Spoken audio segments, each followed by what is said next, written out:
Hi, my name is Taylor and I'm from Miami. Please like and subscribe. I remember being 5 years old and Mom and Dad throwing me the biggest party ever. We were all so happy until Dad got a phone call and his smile changed and stayed that way for a very long time. The company Dad worked for caught fire. From there onwards, our entire lives started going downhill, and sometimes I felt he blamed me. Once when I was 10 and we took a walk through the park, I saw the ice cream truck and ran to it. And Dad immediately pulled me back and said the most hurtful thing ever. "You know I don't have enough for ice cream, so please ask before you just run to things. We're already in enough debt because of that stupid birthday party we had for you." I stood looking at him with tears in my eyes, and he didn't even care. Then suddenly, this girl tapped me on my shoulder. "You can have some of my ice cream." She had the prettiest smile. "Thank you so much. You're so sweet." She introduced herself as Lisa, and she was new in town. We immediately became best friends, but little did I know that Lisa had a crazy side to her. Once when we were in 5th grade, she stole the answer papers for a big test, and because she was my best friend, the principal called me in for questioning as well.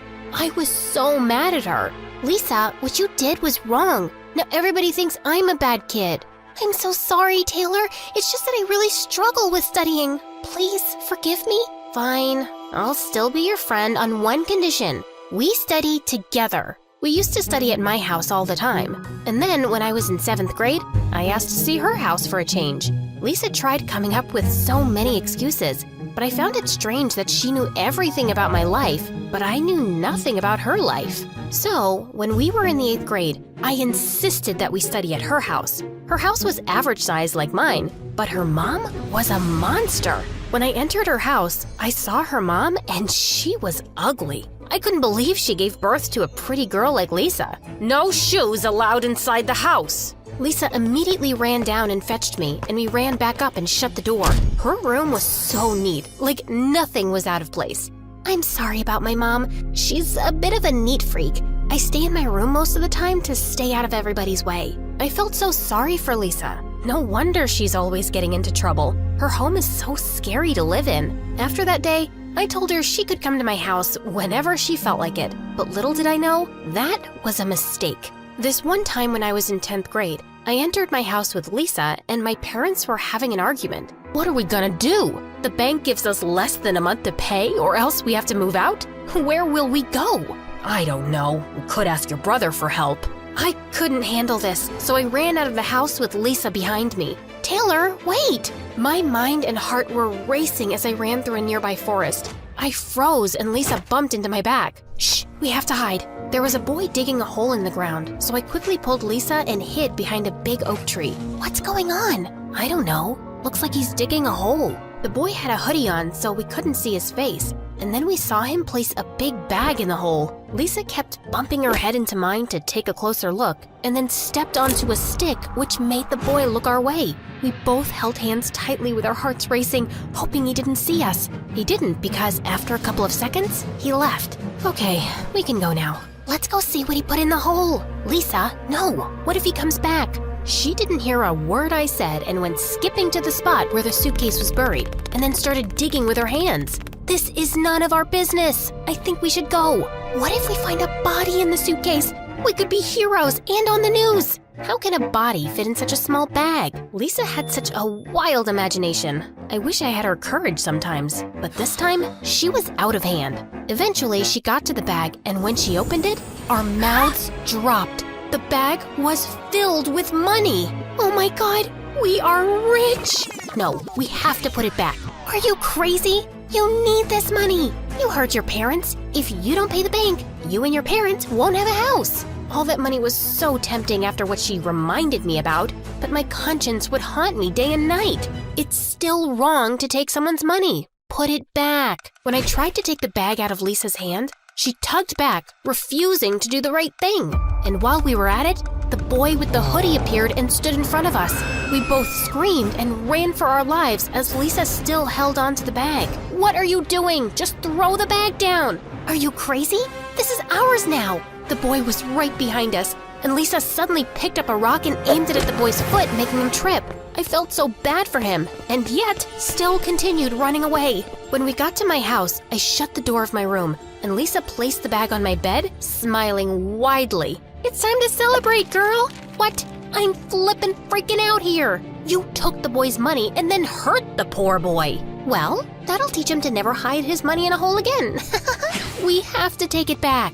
Lisa ignored me and started taking some money out of the bag and then took the rest with her. "I took my half and you have yours. Now go to the bank and help your parents out."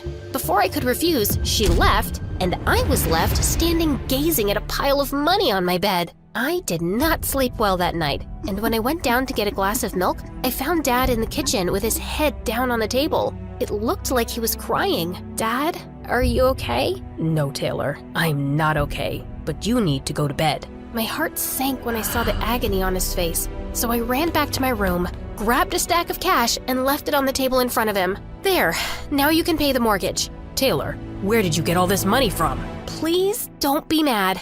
I sat down and told Dad the whole story, and instead of taking the money, he looked upset. "Tomorrow, we will go back to the woods, find that boy, and give him back his money. This is not how we do things, Taylor." "But Dad, it wasn't me." Dad wouldn't hear me out, but when I got up in the morning, Dad was gone. When I told Lisa what happened, she started freaking out. "What is up with you and your family? I hope this doesn't get me into any trouble because I already spent some of the money.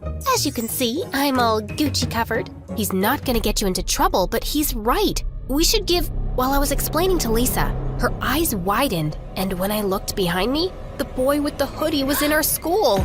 How did you get through the gates?" "I go to this school. Now give me back what you stole." "We don't know what you're talking about, and we've never seen you before in our life." "If you don't give me back that bag, I'm gonna make your lives a living nightmare." Lisa pushed past him, and I walked nervously behind her. She didn't feel an ounce of guilt, but all that changed when we went out for recess and found both our lockers on fire. "Oh my God, Lisa, we have to give back that boy's money." "No way, I'm telling the principal. There should be a CCTV camera for this." The school tried looking at the cameras, but it was all blank. And as we walked home after school, the boy stood in front of us looking like a freaking creep from a horror movie. "Don't be scared of him, Taylor. He's just a kid. Why don't we just give him back the money and then he'll leave us alone?" "You should listen to your friend." But instead, she pushed him and he flung out a bottle of skunk juice and threw it all over her. She screamed and ran home crying. "I'll get you your money back. Just give me some time." "Fine,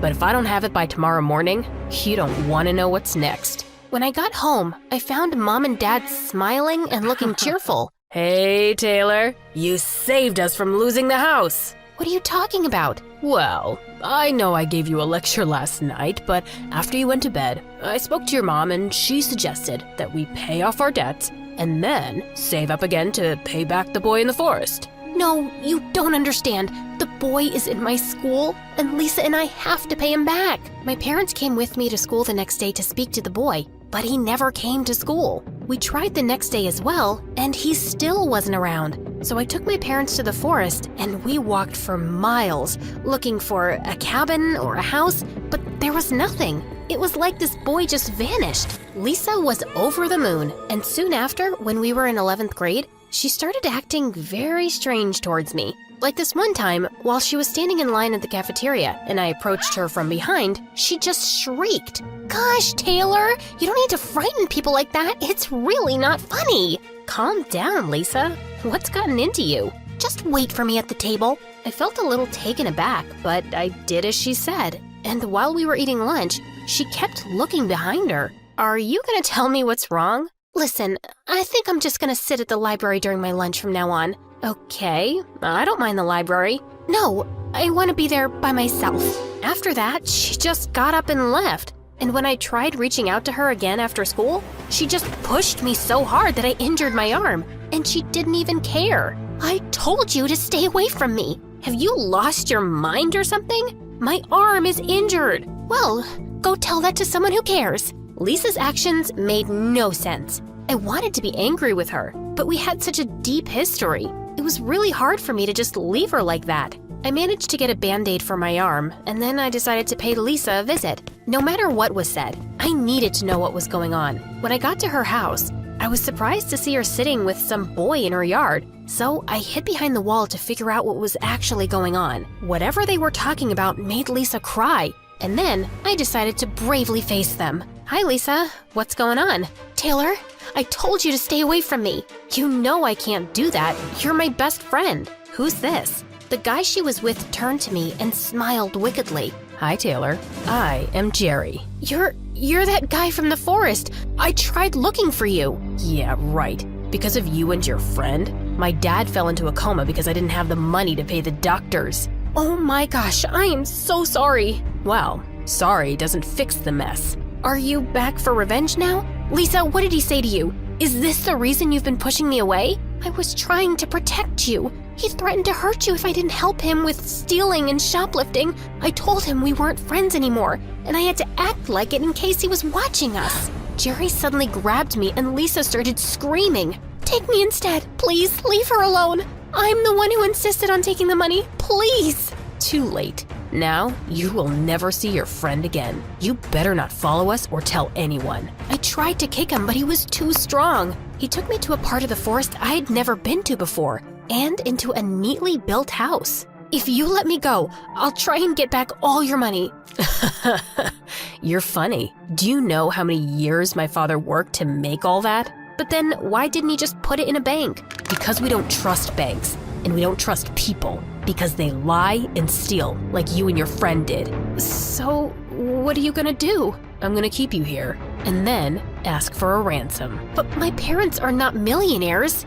Yeah, but they're richer than your loser friend's parents. And no problem if they're not. They'll just have to sell the house they paid for with my money. Then he started pacing up and down like a mad person. My eyes fell on a long vase. I took a bold step, grabbed the vase and knocked him down, and then I ran as fast as I could. But then he was right behind me. When he eventually caught up to me, I screamed my lungs out, and Lisa came running with the police. My parents hugged me tight and Dad apologized for everything. Jerry was arrested, and when Lisa and I watched the news later that evening, we found out that Jerry's father was a criminal who robbed banks and the police were looking for a very long time. So he lied to us? His father was not in a coma. It was their plan to get more money. Well, at least they're in prison where they belong. And no more secrets and no more stupidity. Can you do that? Yes for secrets, no for stupidity. Yeah, she might do crazy things, but she always has my back. One good friend is always better than 1,000.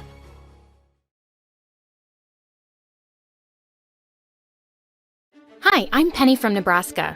Except my parents are nomads, which means we travel to another state every month. Before I continue, please like and subscribe. By the time I was 8 years old, I'd lived almost everywhere. I stayed in a tent in the desert, old abandoned houses in the forest, and even in a beach cave.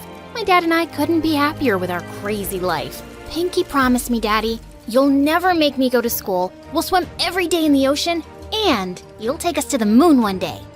I pinky swear, my love. Though when I was 13 years old, everything changed. Mom woke me up one morning to tell me her and Dad were splitting up. Dad wanted to keep traveling, while Mom wanted to settle down in the city. Well, I don't want to settle, so I'm gonna keep traveling with Dad, and I really think you should join us. Penny, I want you to stay with Mom. I love you, but taking you with me is too much work. But we were gonna see the world together and fly to... I'm sorry.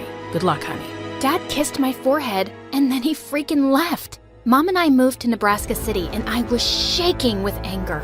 I tore up every picture I had of Dad and threw them in our fireplace. 2 years passed, and all I wanted was to forget about him. Then one day, things took an interesting turn. I went for a walk in the park when a letter flew at my feet. I looked up to see a boy smiling at me through the bushes. Oh my God, you scared me. What are you doing? I'm sorry. I didn't mean to scare you. I was just too nervous to talk to you, but I still wanted to look at you because you're beautiful. The boy rose up from the bushes and holy crud, he was majestic. Take a walk with me. I'll take you somewhere magical. Okay, Prince Charming. I'm actually gonna jet because I don't go off with strangers. I ran away quickly, but when I reached home, I saw the guy had followed me. All right, now you're just stalking me. Leave me alone or I'll call the police. You're right. I'm sorry. I can't explain it, but I feel like we're meant to be together. Just let me take you on one date. I'll meet you right here at sunset. If you don't like me after the date, I'll leave you alone, I swear. Okay, fine. You're kinda cute. But we have to be in a public area around other people. The guy agreed, but when I went out to meet him, I almost fell back in shock. He had landed a golden jet in my driveway. Hey, gorgeous. Want to fly to Europe for dinner? Did you just fly here in a gold jet? I didn't even know that was a thing. Well, I'm a billionaire. I also brought you a few presents. An iPad, some chocolates, and I bought you your own horse. My jaw dropped open when I literally saw a man trot by on a black horse. This was getting to be a bit too much. Listen, I appreciate all these gifts, but maybe we can just go somewhere simple, like the park we met at? To my relief, the guy agreed and set up a lovely picnic under the trees. He told me his name was Ezra and just wouldn't stop showering me with compliments. Ezra, thanks for all this, but I'm still a little confused. Why do you like me so much? We don't even know each other. Like I said, I can't explain it, but I know for a fact we're meant to be together. Just wait and see. As the evening went on, I discovered Ezra and I had literally everything in common. When I told him I liked video games, he showed me a picture of his PS4. When I told him my favorite food was lime cheesecake, he opened a container of it. Then my shoulders started feeling sore since I suffered from neck pain. And before I said anything, Ezra offered to give me a neck rub. How did you know I have shoulder pain? Only my mom knows about that. I could just tell you were in pain. I understand you in a way nobody else does, Penny. After Ezra's massage, my neck felt better than ever, which is insane. No doctor or masseuse had ever been able to make my pain go away. As time passed, Ezra and I kept hanging out. He kept buying me every gift I could want, and whenever I needed something, he was always at my beck and call. He was a literal angel. It didn't take me too long to agree to be his girlfriend. Sometime later, Ezra said that he'd transfer to my school next term. I couldn't stop squealing about it to my friend Jenna. I'd love to meet him soon. He sounds like a guy out of a storybook. And dating someone that hot will probably make you super popular. What do you mean popular? Oh, right. I forgot you were homeschooled before you moved here. Being popular means everyone thinks you're cool because you're dating a boy like Ezra? God, my life was just getting better by the second. Ezra met Jenna and I by a quiet bus stop as I kissed him. He even got me a caramel latte. Isn't he perfect?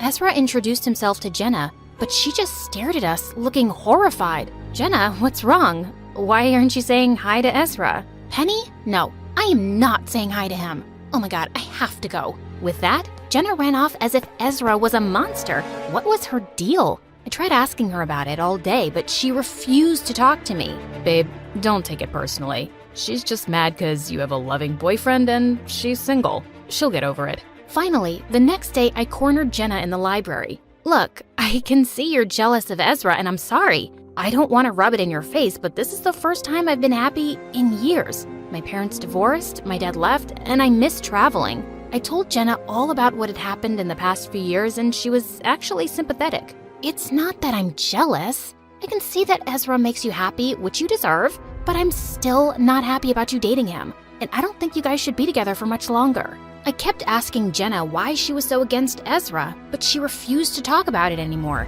She even started avoiding me. So Ezra and I kept going out, and finally, the night came when I invited Ezra for dinner to meet Mom. But I was really confused when he didn't show up or call or text me. In fact, I didn't hear from him at all the next day either. I was starting to get really worried. I didn't even know where he lived. But on my way to the bus stop the next morning, I saw him sitting on a bench. Ezra, what happened? You totally blew me off last night. Just go away, Penny. I hate you and I never want to see you again. What are you talking about? What happened? I said, get away from me. Do you want me to call the cops? Ezra stormed off angrily and tears stung my eyes. What did I do to make Ezra so angry? I told Jenna all about it when I got to school. Wow, he broke up with you? I didn't think that would happen. I thought he'd stay with you for longer. Jenna, what are you saying? Do you know something about Ezra that I don't? Do you two know each other? Yeah, we do. I didn't want to say anything before, but I know Ezra and he's bad news, Penny. He used to date a friend of mine and really hurt her. Just stay away from him, please. Judging from Ezra's behavior, Jenna was probably